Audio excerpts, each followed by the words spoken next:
morning, everyone. Whoa, hold on. There's stuff happening everywhere over here. Meanwhile, good morning, everybody. See, this is our very first time appearing on Instagram Live too. So if you thought you could get away from us by going over to Instagram, you were wrong. You can't because now we are there as well. It's Friday. We are back. Welcome to American Scousers Morning Coffee or Tea with American Scouser. It's Friday. It's Reckless Friday. And actually, we'll talk a little bit about that. The Reckless card is out. The Friday gang is here. It feels like the Friday gang has not been here as a gang for a while, right? Is it just me? Yeah, Yeah, it like hasn't people been. Yeah. working, all that kind of stuff. But we're gathered around here to talk about yesterday as well as like this weekend. John is here, still trying to replenish that gravy train. What's happening, John? No, I'm good. I got 2 hours of my life that I'm never gonna get back. Rewatching the game yesterday when I get home, but whatever. It is what it is, right? Although a positive, Gravenberch did look good when he came on, and if he started that game, probably things would have happened here and there. But hey, what do I know? All right, but it's Friday. It's a reckless Friday, and I'm good to be with happy to be with the gang again after being separated for so long. I know So work is a yeah. bitch. Work life is a bitch. And on with the optimism of I don't know what says Thiago soon. What's going on, man? I mean, I saw a picture of Tiago walking into the training center, so my life couldn't be any better this week. Now, he didn't train, but he walked in there, so probably for He the got hurt picture, but opening the still. door, I heard. Yeah, So but listen, it can't be better than that. This is signs of good things to come. 2024 is going to be the greatest year ever. Tiago's coming back. Life is good. Nothing can be more reckless than not seeing Tiago again because man, I miss him. Man, I miss him. But it's good to be back. I know Tim, you missed the last few here and there. John's missed the last few here and there. Obviously, I'm as consistent as they come. That's the biggest lie ever. So let's get the show on the yeah, road, guys. I love how Anand's like Mr. Consistency. It's like a parallel to Tiago. It's like a opposite to Tiago, right? Yeah, Like he's never exactly. around. I mean, to Exactly. be fair, Thiago is just as consistent, just consistently injured. Right. Yeah. Alan is with us this morning. Sergi is here. Good morning, everyone. Lot to talk about yesterday, actually. But before we get to that, it is the 15th today. So 2 days left for you to able to hop on to recklesscoffeeroasters.com. It's a great Christmas gift. Just have them directly send it over there with the packaging and everything, and also the little things that Reckless sends along with it, including the stickers and everything like that. It is a great gift. I know personally Angie has utilized this, so I would recommend it to all. So head on to Reckless Coffee Roasters. I know 17th is kind of like the deadline, so you got to get the order in this weekend to make sure it arrives there by Christmas. But let's face it, being in this business, not the coffee business, but like stuff selling for Christmas, there are a lot of people who send stuff direct and then order it late and then just put the blame on whoever they bought it from. Oh, you should have been there. It'll probably be there right afterwards or I something. think in your line of work it's different, Tim, because with drugs you directly hand it to the person. That's true. Yeah, That's so true. so I don't think you do That's much true. shipping. But I mean, I won't And say demand anything. is high. I'm You not know what I gonna be mean? reckless. I'll just keep it in. I'll zip it. Okay. Any The federal demand is agents high watching in the my line stream, of he was work. joking. Any federal agents watching the stream, he was joking. Yes, no federal agents today, not to like clean up. Okay, let's talk about yesterday's games first. Um, I mean, we all knew it was not going to be pretty. I was actually kind of excited to watch, so kind of was disappointing to Yeah. see what I saw. But what do you make of it, Anan? Is it kind of like this is what you're going to get when you throw a bunch of kids out there, or did you look at some of the performances and be like, man, I thought this guy would do better? Didn't think I thought this guy would do better. It is exactly what I expected. And I think maybe, but that's what everybody thought. Too many changes happening, right? And you've got all the youth out there. You've already qualified to the round of 16. You skipped the whole round. That game yesterday, in the nicest way possible, was irrelevant. It was just to get the boys running. My biggest thing was Gakpo starting means we don't see him starting at United, but I'm sure we'll get to that. But Yeah. other than that, absolutely irrelevant game. I thought the game was funny actually, and and I really this is not easy for me to say it, but I really didn't care about the game because it was very meaningless. It was very meaningless, but I was saying this in the pre-match. I was like, really rooting hard for Trent when he was playing FIFA during the COVID days. So, That is when true. your team is involved in one sense or another, you kind of like still don't want to lose and still like Yeah. rooting for it. And I think so, John, it's hard to just evaluate a player because now everybody is in this cumulative mess. You take Yeah. maybe one of those young kids and put in your starting 11, Mhm. and they might perform totally differently as opposed to this like mess right here. Do you take it as like, did you look at any of those performances and say, man, actually we can use this guy in the long run with the starting 11? I guess Uh, that was my biggest disappointment. I didn't see one name out there that I was like, that kid, you know what, he might come in handy later this year. It almost felt like it's too early for everybody. Yeah, yeah.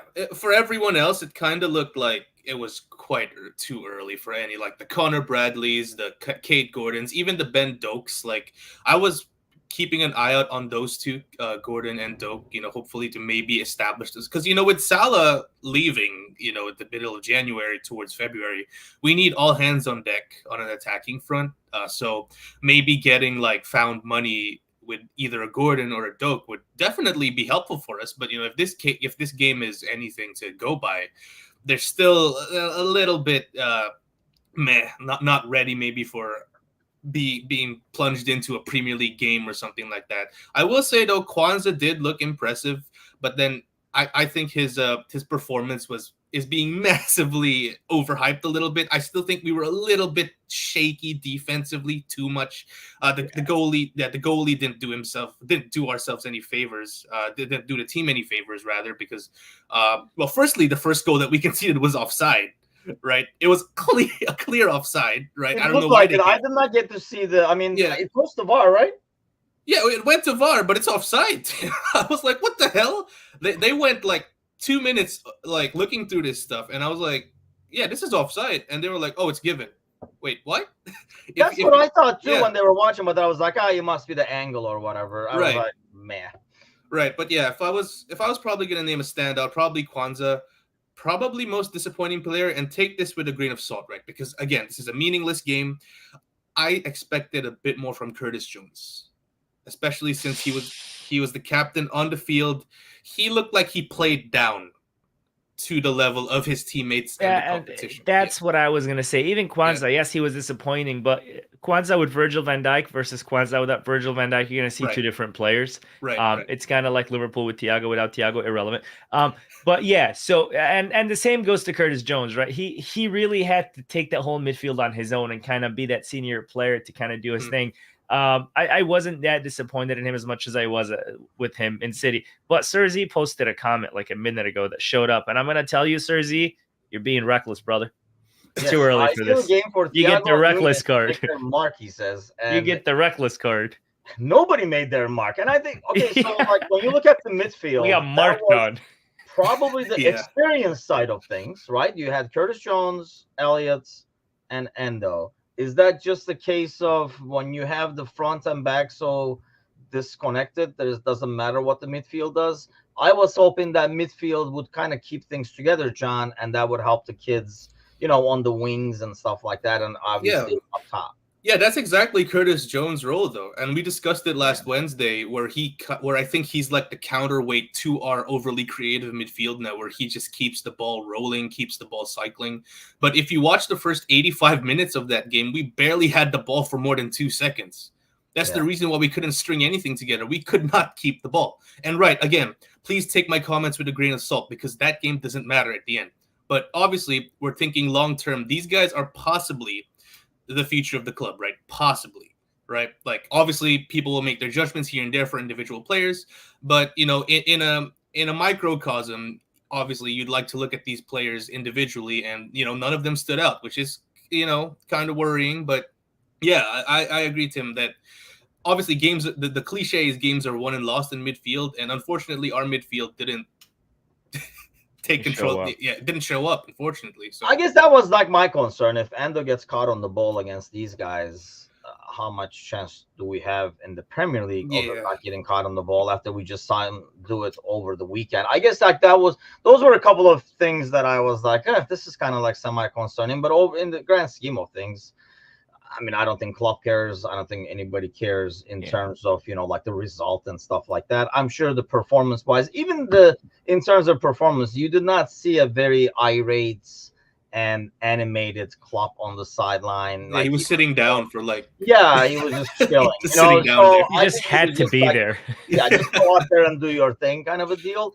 But I mean, here's another thing. Like we say, these guys are the future and stuff, but I would love to go back and like watch like a League Cup game or something like that from 4 or 5 years ago and see how many of those kids are still around and here and still like relied on.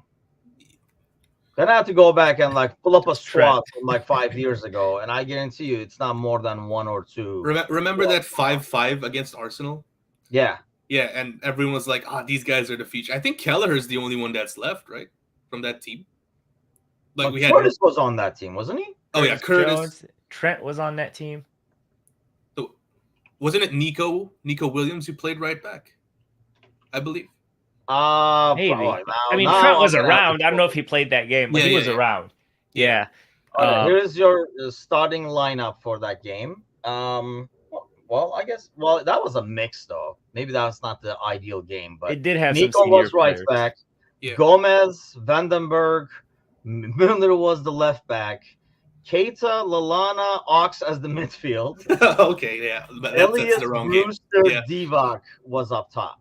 Okay, so Brewster, one of the biggest flops ever. Yeah. And in the midfield says, I want to get injured. I just don't know how to do it.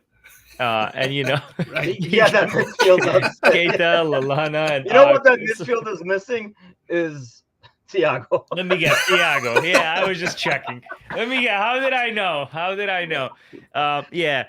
That was like, did someone say injury? Yeah, he's like, guys, how dare you? We go to physio together. I don't think he was around then. Maybe. Probably. Yeah, he probably wasn't around there because that Arsenal team, for example, had like Özil playing and stuff like that. Oh no, he wasn't around. Yeah. Okay, but at the end of the day, what is your single takeaway from that game, Anan, as we move forward? Europa League is a joke. There is not any other takeaway than that. Jurgen was just chilling. He just had to be like, guys, the boss said I gotta be here, so I'll sit down, go play some soccer. Like that's all he did. So my takeaway, Europa League is a joke. It won't be serious until probably the quarterfinals, and that's when Jurgen takes it seriously. But until then, including the round of 16, nobody's taking it seriously. John. I think we should start Allison from the round of 16 onwards. We can't be conceding. I know we're probably going to be facing some, opposition where we'd be favored like 99 times out of 100, right? But I'd rather not take that chance, And Kelleher, as much as I like him, this year he's just been woof. That's all I can say. Like that's woof is what you said. Okay. That second goal. He's been a dog. Probably the wrong way to describe it, but maybe dog shit. Yeah, probably dog shit. Yeah. I don't know that's not wolf, but we'll kind of let it slide. Yeah, it's a reckless Friday, right, Anand? It's a reckless that Friday. Was a reckless analogy. I felt like this is your reward for taking care of business early, because simultaneously I was looking at the Fenerbahce game, who started the same way, was winning everything, but then now because they stumbled along the way, they had to win the last game, and you had like the right back almost got injured, and I was like, you know what, this is why you take care of your business early, like Liverpool did. And I think that was like the biggest thing, taking care of business early. You were able to rotate, and now you're not. When you look at the Sunday, I mean, you still have a lot of injuries on the squad, but you're still going to be able to field a very fresh starting 11. And I thought that was like the biggest thing. This is why in these tournaments. And I think one big thing about this game with the lineup, the way you're going to line up, other than how unimportant it is, it tells you how focused he is on really doing United bad. Yeah. And we'll get to that. But, I saw that lineup and I said, Eric Ten Hag is at the wheel, baby. But not for so long. Also, disclaimer to everyone watching, we're only negative for the first quarter of this show. We're going to get more there's positive. absolutely no negativity. Yeah. This is actually... You're not. It's just the Europa League. I don't know. My people might go like, "Oh, the Friday show is freaking negative now," and I just wanted to put a disclaimer here. This is just like for the first quarter or so. It No, the gets Friday worse. show is It only gets worse as it it's goes. only gonna get worse. Well, speaking of, Kwanzaa says, I don't know, like okay, like I want to get your guys' take on this. Yeah. It's a shame what happened to Joel Matip. My condolences to him. I don't know if he knows, he's still alive. Yeah. But my idea was to get over him anyway. Let me say something. When I saw that interview, this is messed up, but I wrote in Google Joel Matip death. And I'm like, why is he saying my condolences that his father, that his mother, like what happened? And I'm like, nobody died. And then I was like, oh, it's because he's injured. I get it. Yeah. Listen, I saw different views on this. I saw different takes on this. I saw some people's like, well, that's the spirit. Woohoo, fella. And other people are like, that's messed up. For me, that's messed up. Listen, I'm all for competing for a position. I'm all for it. But you don't say that. And listen, he's a kid. This isn't what he meant. And I know he's probably going to tweet something or say something to kind of like ink up for it. But you don't say, dude, he got injured, but I was ready to take his position anyway. What the hell, man? What are you doing? And I get it. He's a kid. He doesn't have that PR training yet. He's just kind of like speaking. He's just saying things. And he probably thought about it later. Was like, oh, shit. But I don't like it. And I know people are like, that's the spirit. We got to fight for our position. He really isn't fighting here. He's like, haha, you're injured. That's it. If he changed it to my sympathies, would it sound better? No. It's just nobody died, but no, somebody's. but that almost. I mean, either way, I don't know. Yeah. That part of the conversation sounds like a pity fest. May I say, and I think this applies, Kwanzaa, that was reckless. That was reckless. Yes. I mean, how about you, John? You tried to make it better, but it rarely does when I try to be fair. So, remember when I called Darwin delicious? He hasn't been delicious, people. He has not. No, been. he has. I Yeah, still let's think not he's jinx delicious. anything. But without jinxing anything, what do you make out of that statement? Yeah, I see a player trying to fight for his place, but he came off a bit too bullish. I agree with Anon. It's all about the language at this point. You can just you can frame it in a way where you're not happy as to what happened to Matip, but then you see the opportunity that's presented to you, and you're just gonna try and take advantage of it. Whatever happens, right? Like I feel like he was too straightforward with it. We all know what he meant, right? Because we know he's a young kid. He's probably not being antagonistic towards Joel. But obviously, the fact that it's being debated, people are taking it left and right. So if I was a part of the Kwanzaa PR team, I would probably go and grab him and be like, "Hey, Jarrell, listen about that interview that the answer that you gave. We can work on a little bit here and there." So yeah, that's my take on it. I know what he meant, but obviously the language used is a lot to be. See, decided. I think that's key to the point. While Anand was Googling Matip death, somebody died. Right. I was Googling because I was like, man, I thought it was English because I thought it was just a direct translation. Like he's saying something. And I was like, is he like French or something that I didn't know? I thought it was English, and he is. So there goes that. I was trying to make an excuse for him, but he's English. To see if I was wrong, because I was like, man, that sounds like just a poor direct translation. Somebody took a sentence, direct translated it. It sounds weird. That's probably not what he said, kind of a thing. But then, yes, he's English, so that is probably what he said.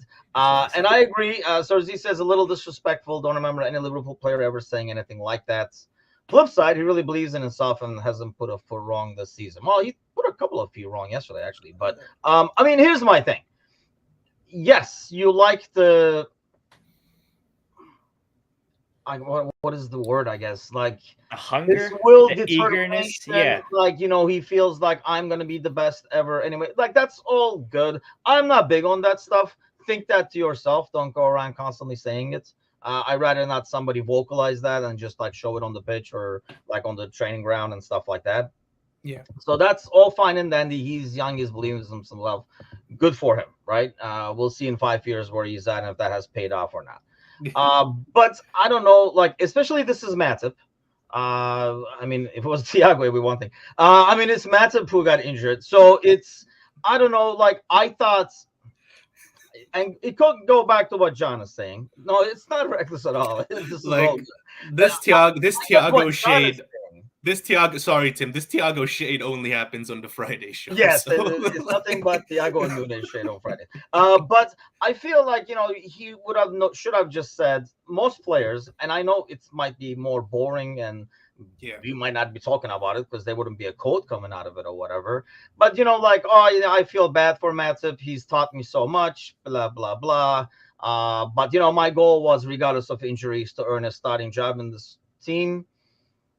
And that's it, right? I mean, Yeah. I think that would be a lot better said than saying, like, because that condolences sounds like sucks to be him, but I'm gonna get the starting position. You know what? I feel like what he meant to say is, I'm so sad that he's injured because I wanted to compete with him for that spot. You know, but the way it came out is, he's injured. I'm not. It's like Rip Bozo or something. Yeah. What a guy! What a guy! Matip, a legend, unfortunately will never play for us again. That's a good question, by the way, because the way Klopp talked about the injury, he almost made it sound like this is a player that we should be protecting, having his back, if you will. And does that mean an extension, John?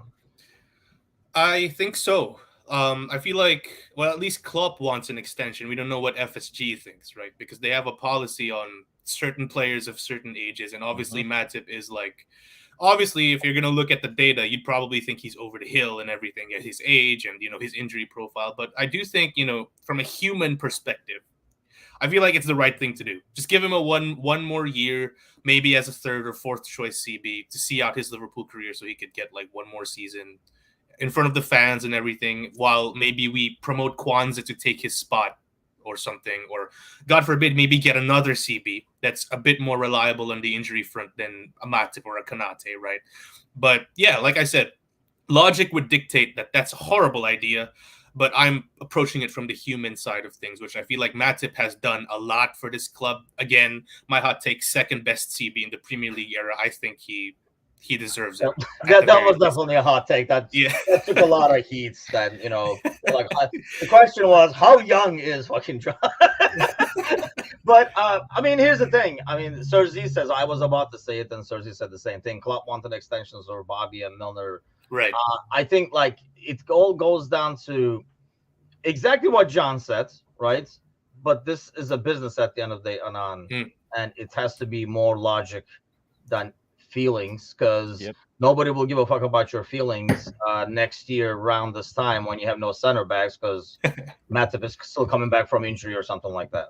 Yeah, and the thought is, we talked about this last week, and I don't think Matip will have another kick for Liverpool, but do we give him a new minimal contract that says you'll make this little, you'll play this often, but you'll have a role in the dressing room, kind of like we like to say the Milner role? Would he take that? Maybe. I feel like now, yes, Klopp wants to keep him, but the offer may not be a lucrative offer. But again, at his age, with his injury history, does he want to go risk it, move to another club, or will he stay and accept that minimal role? I thought about it throughout the week when we talked about it last week, and I think he would accept the minimal role. And I think we might see Matip again next season. I'm going from 100% we don't see him again to 60-40 we see him again next season. Not necessarily in the shirt, but maybe on the bench or Shirtless? as an emergency Topless? case. Maybe. It is a reckless Friday, so. All week long, you were thinking of a topless Matip. Got it. That's what I took out of that clip. Clip that, please, John, because you just said right. I'm becoming the next Kwanzaa here. He's injured, but I like him shirtless, I was gonna take his shirt off anyway, says Kwanzaa. Okay. I guess we'll just entertain this for like 30 seconds or less. If there's any interest to do something, Mo Salah is a player that you want in your league, in any league, says the Saudi Pro League director of football. I mean, I don't know. I almost feel like somebody was like, would you take Mo in your league? And he's like, yeah, who wouldn't? They're like, great, that's the headline. And then people ran with it. That's the only thing I can come out of this. I mean, it's I'm honestly, I'm not going to entertain that trash of a league. We talked about it. We talked about it a lot in the summer. Everybody was excited to get paid. Now everybody that got paid is tired of not getting laid and they want to leave. So I am done talking about that league. Um, it's a joke. And you know what? They want to get the headlines. They want to be in English papers. They want to be on Twitter. What's an easier way to do it than talk about Mo Salah right before the Manchester United game? Nothing. What a joke. We're Not gonna witnessing the happen. birth of absolutes Anon here, where he's just like, nah, No. never. Not Yeah. gonna talk about And you don't get that very often from me because I'm only talk shit about anything. But this, yo, all I can say is Saudi League, and let's leave it at that. How about you, John? Yeah, I sent this shit. So what's going on over there in Saudi Arabia? yeah, so Matip will end up over there.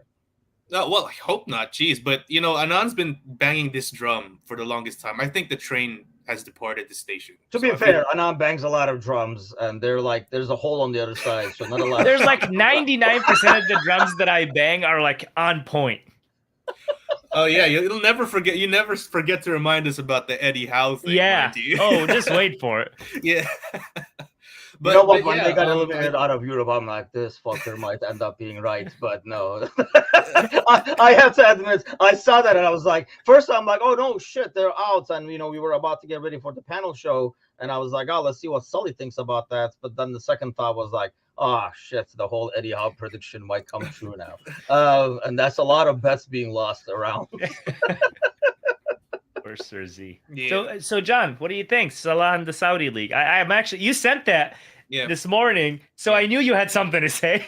Well, at least somebody sends headlines, you know what I mean? Well, anyway, go ahead, John. Yeah, I think it's horseshit. Like, honestly, not to say woof again, right? So I'll be a bit more specific now. I think it's horseshit. Yeah. Okay. It's nay right now. It's nay. Yeah. Yeah, I think it's horseshit. I think Salah is happy at Liverpool, honestly. And, I have this reputation of jinxing shit, so I'm not going to elaborate. I just think he's happy at Liverpool. Breaking news, Salah agrees to join Chinese League. Really, John?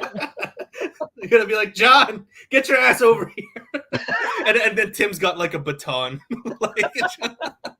Yeah, let's not jinx that. I mean, like I say, if you ask him, I don't even know. I mean, Anna might be right. They might be like, hey, let's try to get another headline, or a Manchester reporter said, why don't we get some shit going on, like Liverpool? What better way to stir up some like Mo drama?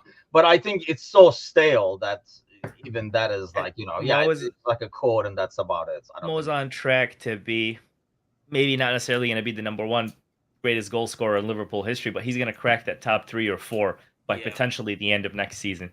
He's not going to risk that to go play against Salim El Dosari and Garo in front of 400 people. 398, damn it. Hey, he'll bring his old entourage, so it'll go at least up to like 420 or something like that. If he goes, the Egyptians will attend the Saudi League like crazy. So that is scary. Okay. They would, that's for sure. Yeah. I mean, that's the thing.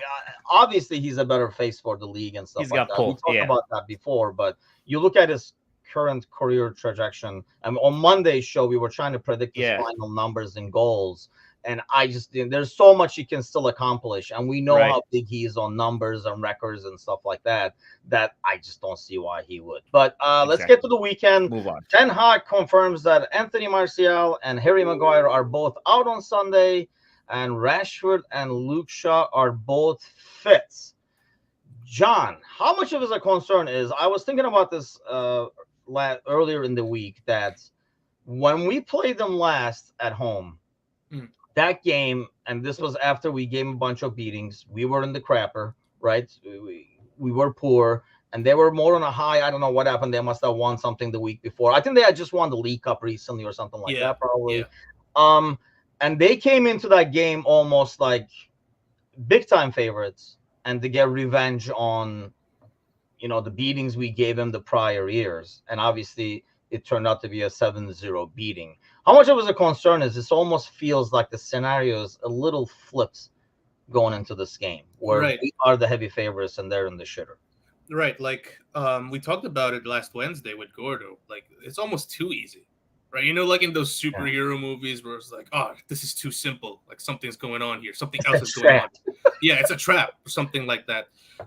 Granted, the resources that they have to make said trap aren't the best, if I do say so myself. So, I mean, obviously, we talked about logic and emotion. Logically, anything else than a Liverpool win is unlikely. But at the same time, you don't want to get too overly confident, and I think that's the challenge for Jurgen. He's probably going to tell his boys, like, I know, and he kind of did touch up on it on the press conference, like, anyone talking about the 7-0, and he made a point to say that it's a fluke, right? So I think he's coming in with the right mindset to give these guys the respect they deserve, right? And for us to play to our 100% potential, to avoid any slips or falls, or damn it, I hate using slip because obviously for obvious reasons, but yeah, sorry, but yeah, points Reckless. yeah, reckless. It's a Like I reckless. say, reckless. Yeah, and Cersei puts it here, worried that we're going to be too complacent. But yeah, like I said, I think Klopp, and based on his comments at least, he's coming in with the right mindset, so that kind of eases me a little bit. Another thing that actually helps that ease is the whole new stands, the whole environment's kind of being more rocking, as opposed to on people going over there to see how we're gonna beat them or something like that. I'm hoping it almost creates a vibe that gets rid of that complacency. Does it have any effect at all, you think? Well, I've said this before. When you go to games against these smaller clubs, you can't be too complacent, right? You need to also keep in mind, no matter how small the club you're going to play against is, they also have a chance. Not in this case, they have no chance, but we got to respect the smaller clubs and kind of let them know that, yes, we're one of the best teams in the league. Yes, you're a small, struggling side, but there's a little bit of respect. Yes, the last time we played him, we beat him 7-0. But the way Jurgen sees it is, we always get surprised by these tiny little shit clubs. They come out and they just play in a very defensive style, and they try to kind of not let us attack, and they try to stop everything we do. Can this team do that? I highly doubt it. They're missing the fidget spinner, Anthony. I don't think that hurts anybody. So Yeah. they're missing Harry Maguire. That's a plus for them. And they're missing Martial. So what? When Martial. Yeah. I was like, what happened there? Yeah. You bumped out some French over there. What? Yeah. Why is him missing Croissant. ever? Yeah. Why is him missing ever a problem? So him confirming that these three people are missing, you had those United fans are like, oh, thank God, we have a chance now. Luke Shaw comes back. He's missed quite a few games. I'm not too worried that he's going to be in form. And of course, Rashford comes back. He's coming back from the bench. So it's not like he's coming back from anywhere else. Not concerned at all. I think the complacency could be an issue, but not that big of an issue because we're not playing a side that has anything in their pocket. They've got nothing in their sleeve. We're going against a small, struggling team that's hoping to find a wake-up call, that's hoping to make a move. And once we give them a beating, their wake-up call will be get rid of Ten Hag, bring in Lopetegui, and then move on from there. Yeah, I mean, in some ways, this could be the last game for Ten Hag based on the result. I think if we win 1-0 or something like that, nothing comes out of it. But if it's another beating, and it's a demoralizing beating, yeah, you could see him, especially being out of Europe and stuff like that. That kind of hurts him financially to be able to do anything. And he's already signed a bunch of guys that he doesn't know what to do with. But I guess, I mean, John, that I worry as a lifestyle. And I guess my main concern is if they do sit back. I mean, Maguire is Maguire, but then again, has been one of their better players. And that says something. Heck, he was like the Premier League of the Player of the Month or whatever. I don't know. And Ten Hag was Manager of the Month. Yeah, I was like, I don't know how the hell that what is this? But at the same time, I think this would have been a good game for Maguire if they're going to sit back. I think he does fine when they're just defending. He is shit when your team is attacking and he has to like defend against counters or in space and stuff like that. I would assume maybe Shaw would go again at center back because he's done that last week and stuff as well. I mean, how big of a concern is them, I guess, hitting us on the counter? Because it does feel like a game that we're going to control. I guess that also brings me back to the number 6 problem that we have. Mac not being out there is going to be an issue. Yeah, I would honestly be a bit more concerned if it was Ole Gunnar Solskjaer still managing them. Because I know people clown him, but he sets up a really good counter-attacking style. You know how many times they beat City? Like thrice. Yeah. Right, that Manchester United team. They set up a really good counter-attacking team. I think Ten Hag is very... I think we talked about it in the Wednesday show team. He's very, like, overthinking. He wants his football pristine.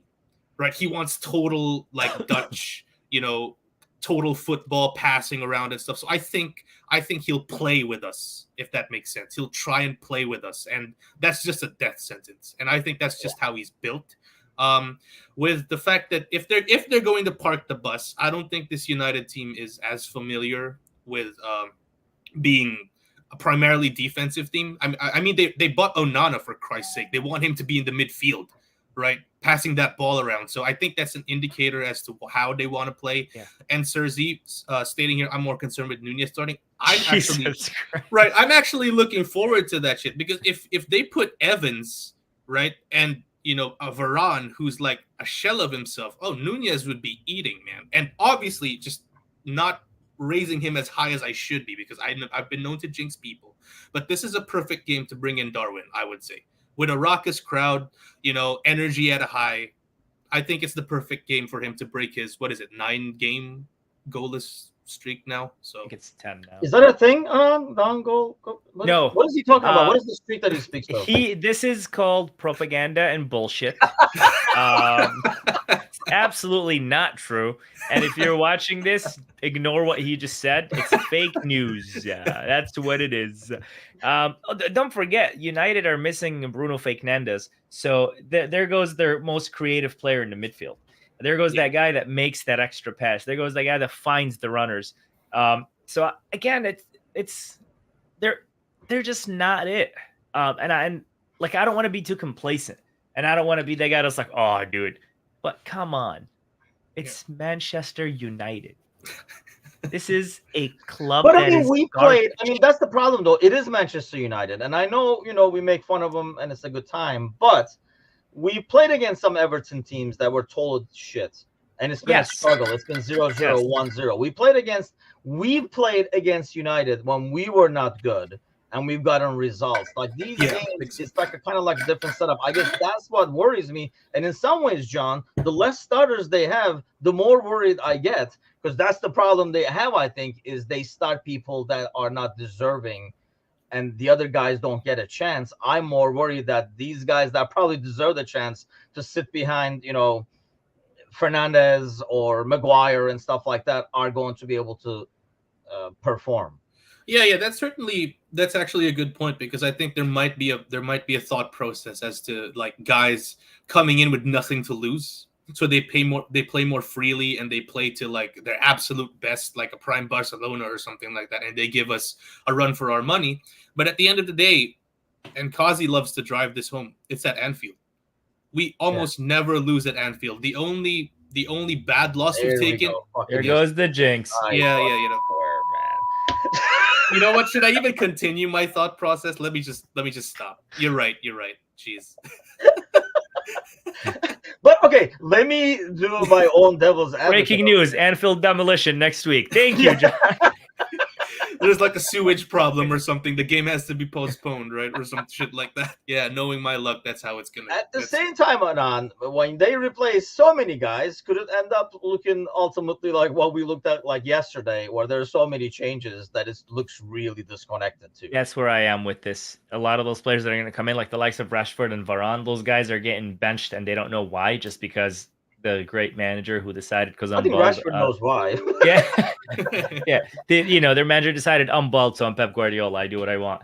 And he's making all these decisions, and it's just listen, it's not working out. And I know you guys said it. Sometimes when we play against the smaller teams, we are shocked. We saw that against Luton Town, and I put those two teams on the same level. So yes, I can see why we may say that, but not on this team, because manager has lost the dressing room. The players want nothing to do with the manager. The manager wants almost nothing to do with these guys, and he wants a whole new look to the team. So I don't think that's going to be there. I don't think that chemistry, that understanding, and most importantly, that hunger and eagerness to win isn't going to be there. And last but not least, before John said it, and Anfield now is getting demolished, it's at Anfield. This is not an easy place to go and prove a point to your manager because he benched you because you've been in bad form. Again, I don't want to be too complacent, but it's just not going to happen. Anon is the counter jinx to my jinx, so it. That's what I'm trying here. I guess it works. It works. He's Mr. Anti-jinx. But okay, here's the thing. While I get that, how much stock do you guys put into the players getting rid of the manager syndrome, John? Because I mean, I know like my brother really thinks that these guys are not playing just to get rid of Ten Hag, and they have gotten rid of other managers in the past. Does it help us Technically, we that did. if you Every are time trying we to look play at him, they fire a manager. So we're yeah, getting rid of that. This is a exactly good. like I see where you're going with this. So you would think, especially after what happened midweek, we just talked about it. I think everybody in the world knows that if this is a beating, Ten Hag is gone. If it's 2-1 or something like that, he probably survives to at least January or whatever. But if it's a beating, I think Ten Hag is gone. So if you're a player trying to make him slip, i.e., Rashford, are you just like saying, I can't wait for Sancho to get back. Let me just sit on my ass all game over here so this guy gets canned. Do you think players do actually do that? I feel like they don't do it intentionally, but Okay. there's like part of them are just like, fuck this, right? Like we always talk about how if we score the first goal, it's curtains for them. And I feel like that's what's if we score the first goal in, let's say, the first 10 minutes, I would actually put money on us breaking the 7-0 because they know that it's probably going to be another hiding, right? And the fact that they don't care about that's exactly why, Klopp is one of the best, right? He's not always the most tactically astute, but the players will run through a fence for him. They'd run through like a World War I battlefield for him. Like they get out of the trenches and run at the opposition, regardless of how much they're going to get, shredded by machine gun fire or something like that. I'm just glad you didn't say World War II because he's German. Yeah. That's why I didn't say. Well, World War I had the Germans too, but but they didn't have that much of an impact. Right. Yeah, they did. They lost. That's because why Turkey lost. But it's like, hey, this is personal. That's like the ingoing joke that we always say because every history book says we lost World War One because Germany lost. Because to be fair, we won our part of it. But no, I like how he used every single analogy except run through a wall that everybody would say. He said, run through a fence, come out of the trenches. Because that's how much these players love Klopp, and that's like the exact opposite to how United see Ten Hag right now.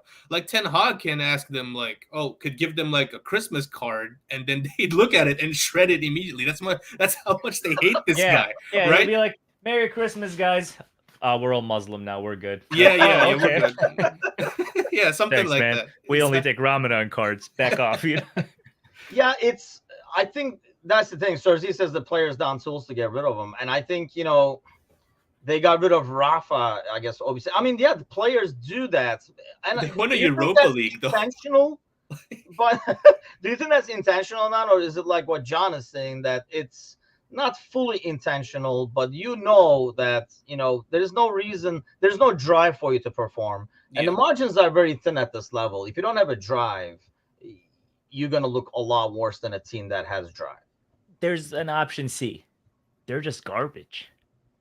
And I'm right now where I am with that. Mentally, they're garbage. Physically, they're garbage. And on the pitch, they're garbage. Not like, oh my God, they suck. No, it's just all the aspects to play a good football match are gone from these guys. Mentally, physically, tactically, everything is going against them.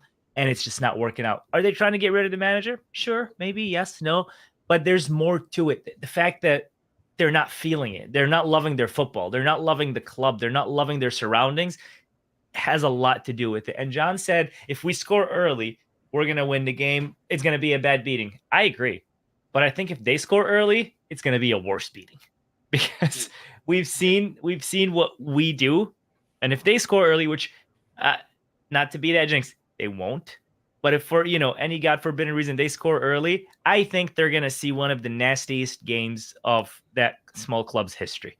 And yes, more than the 7 is what I think. If they score honestly, early. like you go back and you watch like the 7-0 game, and what a joy that was to watch. I was just like towards the end, it was just like laughter, like I was just laughing hysterically. It was, like, ridiculous. But if you look at it, like the goals are like so bogus. Like some of them are like, that guy's ass falls in front of the other one, and everything Nunes and Gakpo touches turns into goal that game. Bobby's goal was so random. He scored. Good job. It was hey, last game. Woohoo! It was almost like United was like, hey, buddy, I know you gotta go, so get one. Come on, get one. Yeah. It was that bad. I think it'll be more organized this time, but there will still be, dude. Soboslai is gonna have a field day in that. Oh my god! I just thought about it. Okay, I need to stop. I'm too excited. This is But here's the unnecessary. thing. See, this is what worries me because all Liverpool. I mean, let's hope that all Liverpool players don't have that mindset of, oh, this is going to be great and stuff like that. Because I feel like that's what happened in the last game we played with that midfield, and we really struggled because it was in some ways too attacking with like Gravenberg and Soboslai out there with Endo. Who goes in midfield this game? I mean, we a week ago, we I think all put in Mac because we thought it was just a tear and he's good and stuff like that. So obviously he's not there. Yeah. Who is in the midfield, John? Because I think that's going more than Nunez versus Gakpo and stuff. I feel like that's going to be the key. I feel like I'd still ride with Curtis Jones over Ryan. Although I could make an argument for Gravenberg because that's what I always do, right?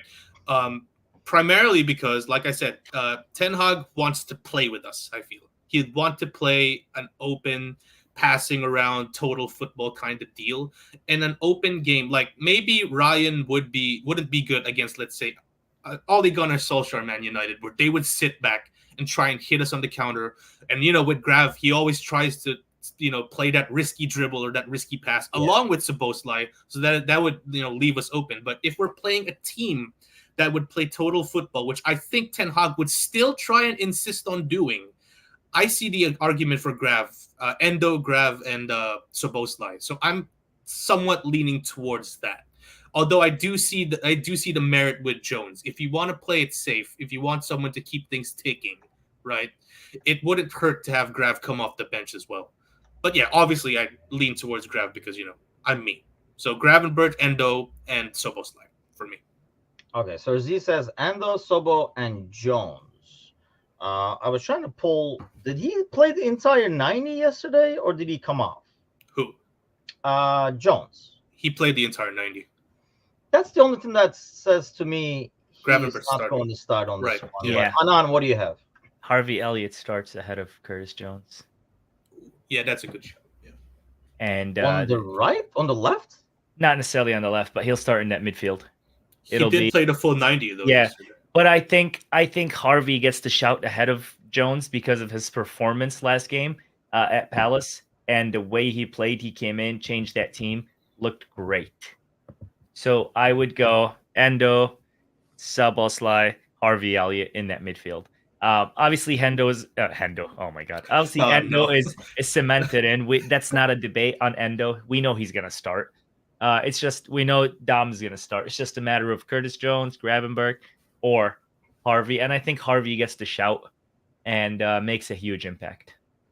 It's like the Batman signal, man. You say Jones and Sider shows up, and he's like, "No, no Jones." He's like, "Who said Jones? Who said Jones?" Yeah, I don't know. I thought he was the worst. That's kind of harsh on him. I think we expected him to do probably more. I actually like this, but with Gakpo that Cersei has, Sider's going with the John midfield. While I like the Endo, Sobo, and Gakpo, I just worry that it eliminates. If Jota was still around, I think that would be like the lineup I would go with today. I mean, on Sunday, but no Jota. Like suddenly you have no options to come from the bench to change the game if you start all four. Yeah. Yeah. Oh, yeah. Okay. Yeah, I think so. And I think we've missed Jota a lot. Like, I saw this stat when I was searching for some headlines this morning. Our Look at that on people doing like production work, just saying. Go ahead, John. To be fair, I was sleeping. I completely understand the grind and on, bro. Like I understand. So the Thiago standing, it takes a lot out of you. So Dude, you it stresses me out because the fucker won't show up and play. His excuse was not like he was doing something. Like he was like, to be fair, I was sleeping. Like it wasn't like I was doing this or I had the kid was up. Nothing like that. Nothing like he's like, to be fair, I was sleeping. Straight up. Go ahead, John. Sorry. What was I? Yeah. I saw this stat. Our non-Salah attackers are underperforming. So we have Diaz with 2 goals in the last 14, Darwin with 3 in the last whatever.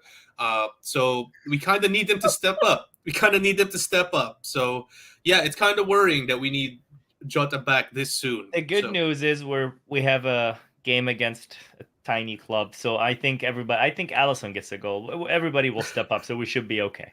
We Right, should be yeah. okay. You get a goal. You get a goal. Yeah. Okay. But Well, I- on that note, obviously we're gonna be here for the pre-match.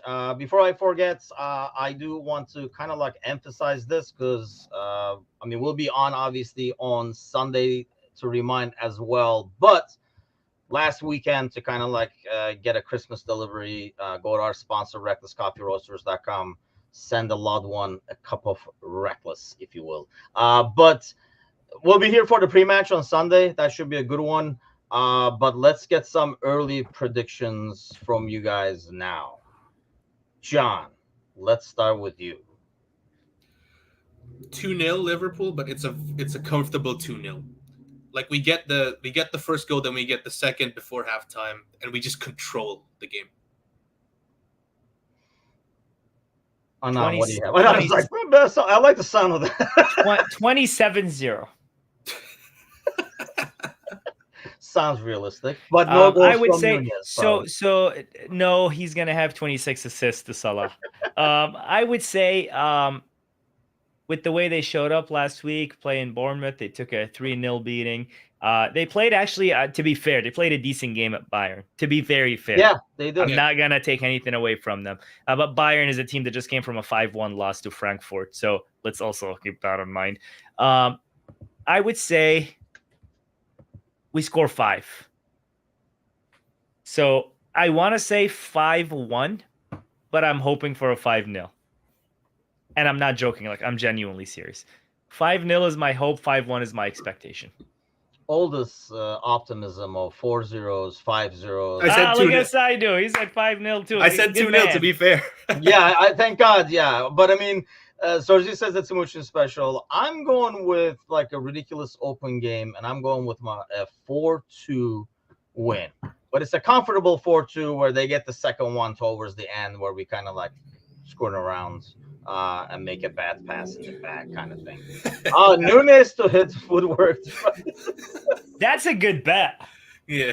But That the is a odds good are bet. probably not that high on that because it doesn't pay much because it's expected that he'll miss the goal and hit the woodwork. So you got to go say he scores to make more money. Where's I just took football a shot. flashback when you need him? He would know the odds on these like things and probably will place the bet on it. But hey, that's it for us today. We'll be back Sunday right before the game. Once the lineups come out, we'll be going live and now on Instagram too. So if you thought I can just go to Instagram and get away from these guys, you were dead wrong because now we're over there as well. We're gonna chase your butt down. Meanwhile, Anana's over there spreading us on TikTok. So John, you better get that dance going because the audience is building up. I think he's bringing everybody just saying that the dance is coming. So Yeah. And guys, if you're on TikTok, just give us a follow. Even if you don't open it much, it helps us grow the brand. It helps us put our name out there. Every single follow pushes us harder on the algorithm. So if you can give us a follow on TikTok, American Scouser, just give us a follow, please. Like, please. John will dance if we get to 1,000. Let's do that. Wait, Come what? on, No. take 142. By the way, guys, we got a comment on Instagram on the live on Instagram that says you guys too generous. We'll win 8-0. So we got an 8-0 here from Oh my god. from Mr. Bays or Miss Bays. So Timushin, you're the only one that isn't so optimistic. Dude, I worry as a lifestyle, and this game is, probably like I know a lot of like for like local Liverpool fans and people from Liverpool, Everton game is like the bigger game because of the local rivalry and obviously like the derby and stuff like that. To me, this is kind of like the bigger game, the United game, because I have like a freaking brother who supports United, and trust me, he's been waiting for this day, hoping we stop talking about 7-0. So Now we'll talk about 8-0. I like that. We got you an upgrade, buddy. Forget this. No, he's already laying the groundwork. He's like, we got no chance and stuff like that. I feel like, I just hate the fact that we're going in. I hate being the favorites. I guess that's, or at least like the heavy favorites. I really hate being, and that's what worries me. But understandable. Listen, before we go, Demotion, this happened in your home country, so I want to bring it up. Yeah. The beating of the referee. I don't want to take anybody's time. Obviously, the referee got beat by the president of a club, the same guy who won Fair Play Award the previous year. It's so funny.